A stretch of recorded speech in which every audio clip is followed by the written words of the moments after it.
I think I wanted to come here first and foremost because of the water. The water and the architecture. I mean, look out at this canal. I mean, there's the architecture, the history, and the fact that I was here 28 years ago as a student out in Rano. Why don't you tell me about your latest installation, Chihuly over Venice, what you've done over there? It was a collaboration and a teamwork and a goodwill project and a way to show everybody that glass isn't limited to being inside, that glass can be outside. We're going to 5 countries. The first country was Finland, the second country is Ireland, and the last country is going to be Venice. It's going to be Italy. And we're going to make large chandeliers. And then to hang these chandeliers, you know, in and around the canals of Venice. Nuttiarvi, nuttiarvi, nuttiarvi, nuttiarvi.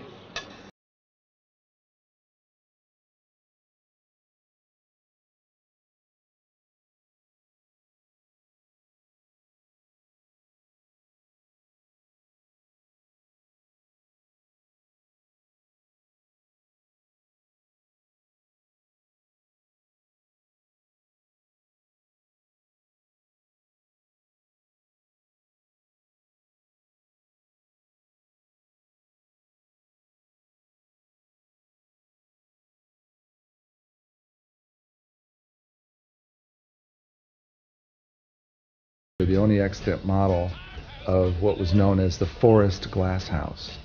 For thousands of years, glass has been sort of a carefully guarded secret. And what they would do is they would go up to a forest area and use the idea of building a glass factory as a way of cutting down the trees and opening up the land for pasture and for agriculture. And all the village people would work at the factory or in the lumbering operations. At Nuttiarvi, I understand there's about 400 people still live in that village, and most of them are employed by the glass factory.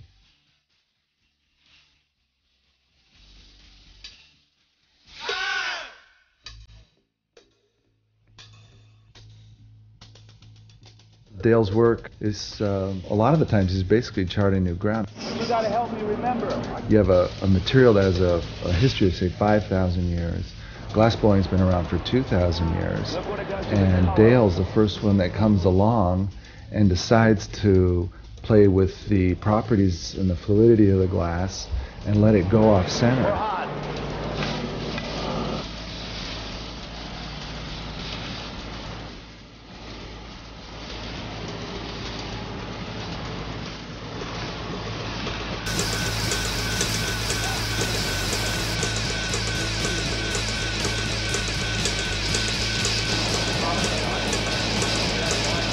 Get these guys over here. We'll talk about this.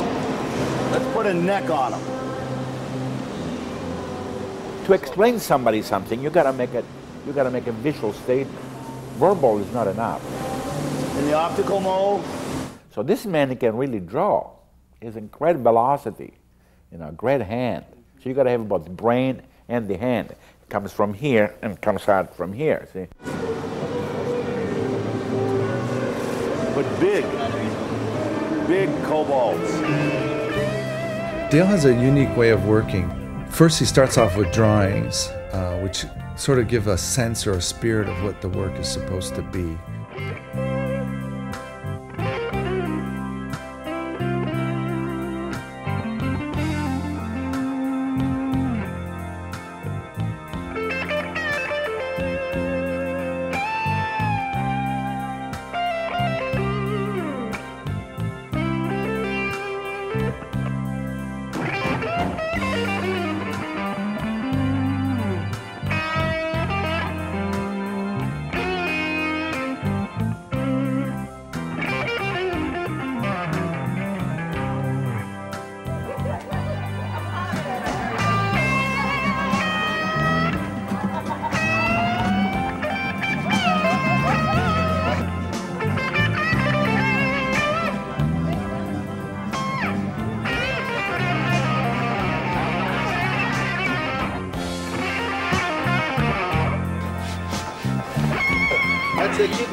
interesting is that you can make something that's never been made before. You're making something that no one's ever seen, no one ever thought of, and has power.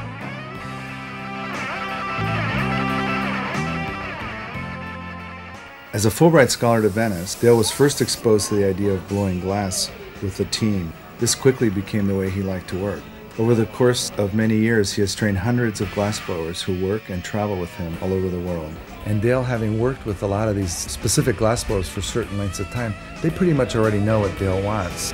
And it's sort of this trust and space that he gives the glassblowers that is creating some of the new ideas and new work.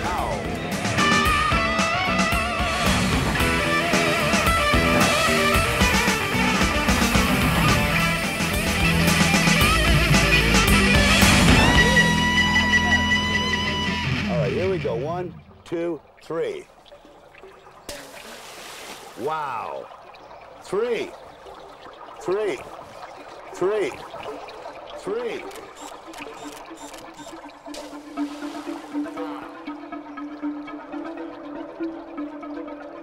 The whole project is centered around the river.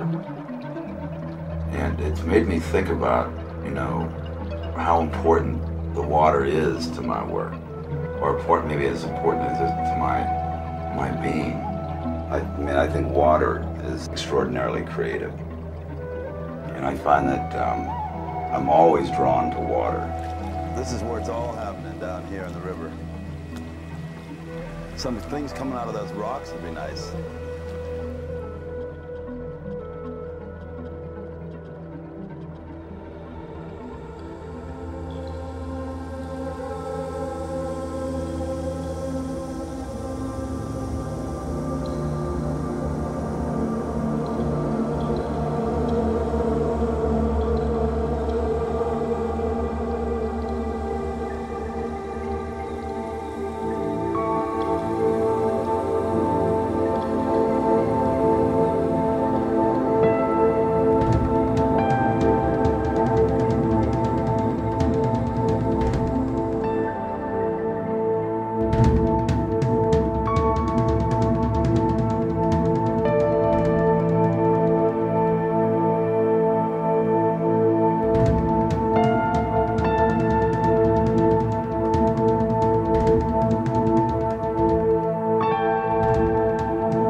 shape.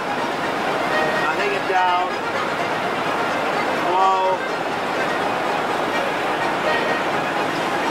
Those could be the in-between. I like the first hole better. Try a few more of those. I've never witnessed this kind of thing before. It's fantastic. We never realized how well that both teams joined together. Really, you know, And a lot of us were in relation to how are you going to get this long 8-foot lengths of glass when we say ours is 33% lead crystal. But I must say it turned out bloody well.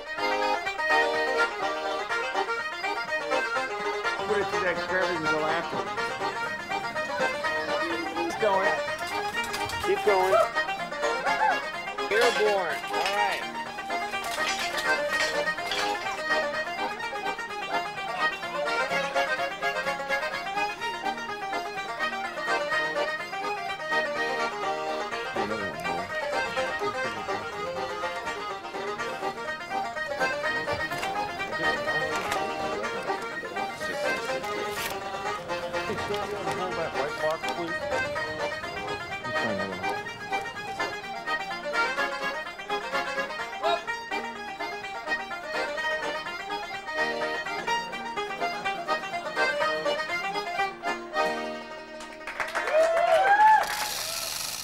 The main project for today is to erect a great big armature to hang a chandelier from inside the courtyard. And I think the objective there is to locate it in a place that the point of view really takes advantage of the castle roof line. Hand me another one of those gizmos. If we had it like that, and then this one out like this.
So we went to Finland and had no idea what we were going to make, and we ended up making things going out into the river.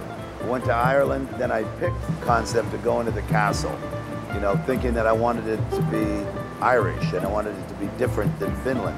Coming to Mexico, I didn't know what I was going to do. I wanted it simpler, so I decided that I'd put it in the factory. I feel that I don't want to come down here to Mexico to make what I could make in my own shop. I mean, I would prefer to have it, to learn from the experience. And the incredible thing is we learn far more than I ever thought we would. You know, it's like I do that. I get an idea and I just go with it. As the idea unfolds, as the project unfolds, the idea unfolds.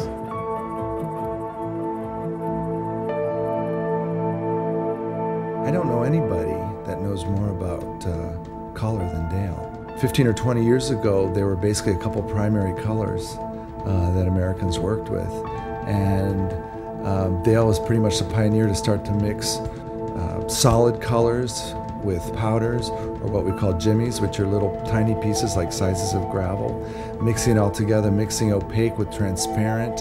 And basically when you have those 4 or 5 different ways of working and you mix it all together, he's pretty much come up with an infinite number of colors and ways of getting light to go through the piece, making him transparent at the bottom, opaque at the top. I mean, he's constantly reversing and switching around all these things that different colors do. And probably in the history of glass, no one's done that to the level and the extent that Dale has.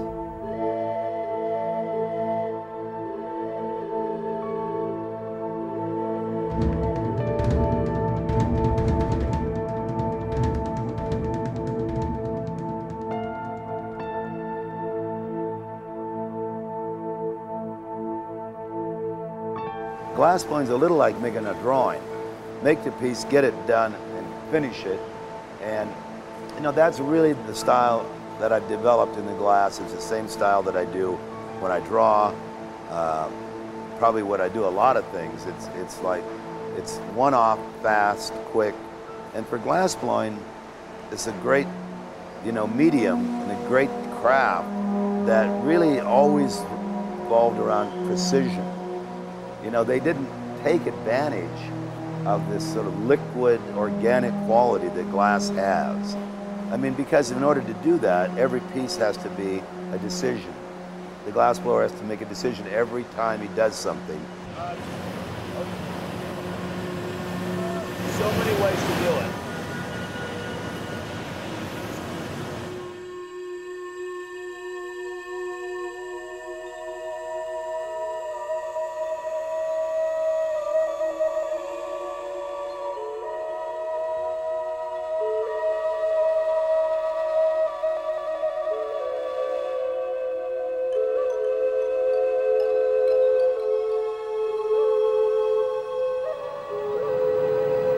To think that we made this in one afternoon is pretty incredible. And that satisfaction of making it piece by piece and then seeing it up within 24 hours is just thrilling. You know, because usually it's just one object at a time, and then you know, it gets shipped off to Quadrant or something and we don't see it, but here to be able to see the piece come together completely within 24 hours is amazing. We made that yesterday. That's incredible. It's beautiful. It's gorgeous. Look at those red pieces. Yeah, that's really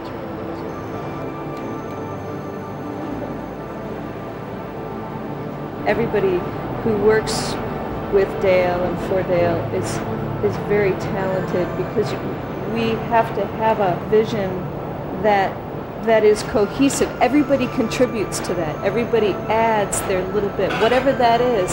And that to me is really exciting, because none of this could happen without every person that's in there. And that's the best part, you know.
You know, this project was sort of started off by Chihuly over Venice, chandeliers hanging in Venice, so we started by going to the first country, Finland. And then that was so, you know, inspiring and so interesting and so unusual and different from anything I'd ever done, that we then went on to the next country, Ireland, and then Mexico, and brought all those chandeliers, put them in all those containers that you see on the other side of Venice, where 4 different shipments have come in, unpacked. Fortunately, they gave us a warehouse, a Magazzina di Sale, which warehouses that were built 100 years before Columbus. It's sort of the war room of the Chihuly over Venice. These are the various chandeliers that have been made in Mexico, in Ireland, and Finland. We have the poundage, we have the pieces, so we know, we can figure out what sort of armatures to have. And from here, plan out all of our projects and organize all of our tools, cut pipe.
Hundreds of factories on this little island, which is about a mile long.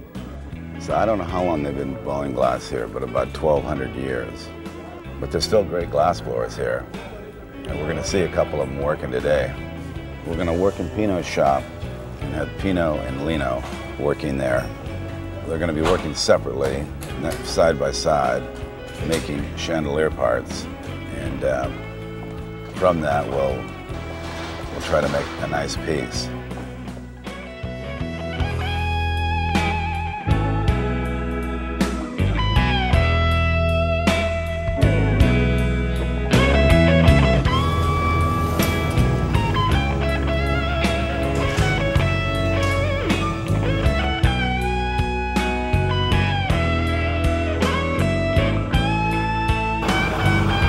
Working with Pino and Lino together or separately is an extraordinary experience.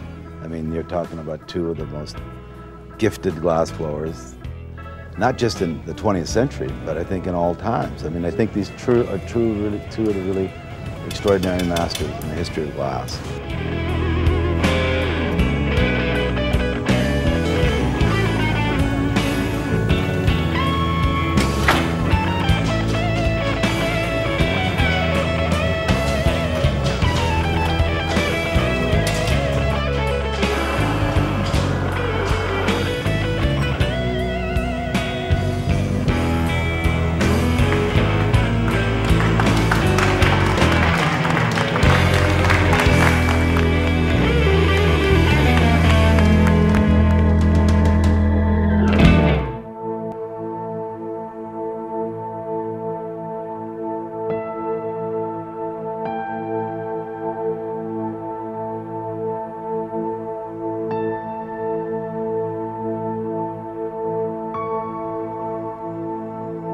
After finishing blowing on Murano, they went out to this island in the middle of the lagoon where they had assembled what's called the end of the day chandelier. And this was an impromptu installation made up of parts from all the chandeliers from all the different countries, which in a way brought closure to the project and brought Dale full circle. It means a lot to me to come back here. It is, you know, probably is in a funny way where I started, because I really saw the teamwork. I think that, you know, the time spent by myself was very important, because I spent most of that year alone. And I somehow think this time spent at Venice was very important to that development. You know, there was just something about glass, the transparency, you know, that you could melt it and fuse it and cut it. And it's such a strange material if you think about it. You know, there's no other material where the colors are really, you know, if you're walking down the beach and you're with a little kid, or anybody probably for that matter, let's say you put a little piece of red glass down on the ground, or blue, or even a piece of bottle glass, green. You know, you watch that kid, he'll run towards that piece of glass and pick it up. You know, I mean, there's nothing, I don't care what you lay on the beach, nothing would attract somebody's attention more than a piece of glass.